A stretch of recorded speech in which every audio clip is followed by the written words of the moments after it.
Hi guys, আজি মই বনাব যাই আছোঁ জাম আৰু নেমু টেঙাৰ চৰবত। চাওচোন, নেমু টেঙাৰ চৰবত বহুতবাৰ খাইছোঁ, আজি জামৰ লগত মিক্স কৰি কেনে চৰবত খাম বুলি ভাবিছোঁ। সেয়েহে জামখিনি ধুই লৈ কেনে পূৰা খুচি কেনে এই ৰস ওলাইছোঁ। ৰস ওলাই তাৰপিছত যেতিয়া জামৰ ৰসখিনি ওলোৱা হৈছে, মই কালাৰটো দেখাই আছোঁ। কালাৰটো কি ধুনীয়া, একদম পাৰ্পল কালাৰ হৈছে। এতিয়া আমি ইয়াত এড কৰিম নেমু টেঙাটো ধুই পখালি লৈ কেনে এতিয়া নেমু টেঙাটো কাটি কেনে ইয়াত মিক্স কৰিম। মানে এইটো পদ্ধতি মই ইউটিউবত দেখা পাইছিলোঁ এনেকুৱাকৈ বনাই, সেয়েহে ময়ো আজি ট্ৰাই কৰিলোঁ কেনেকুৱা লাগে খাই, টেষ্ট কৰি চাওঁ আৰু।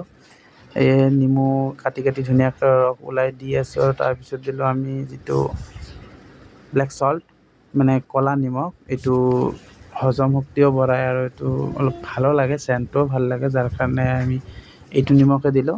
অলপ বেছিকৈ দিলোঁ আৰু ইয়াত দিলোঁ চেনি দি কেনে মিক্স কৰি কেনে এতিয়া ইয়াতে দিম ফ্ৰিজৰ ঠাণ্ডা পানী।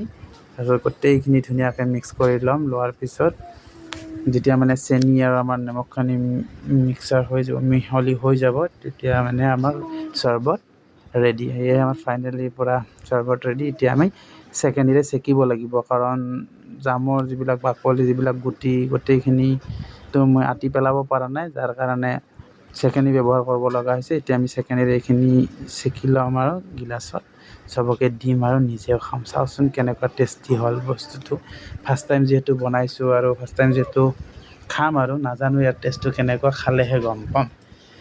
এতিয়া মোৰ যদি খাই ভাল লাগিছে, আপোনালোককো নিশ্চয় ক'ম কেনেকুৱা লাগিলে, তেতিয়া আপোনালোকে নিশ্চয় ট্ৰাই কৰিব। আৰু ফাইনেলি আমাৰ জাম আৰু নেমু টেঙাৰ চৰবত হৈ গ'ল। আমাৰ কাকা এজনো আহিল, তেখেতকো দিলোঁ।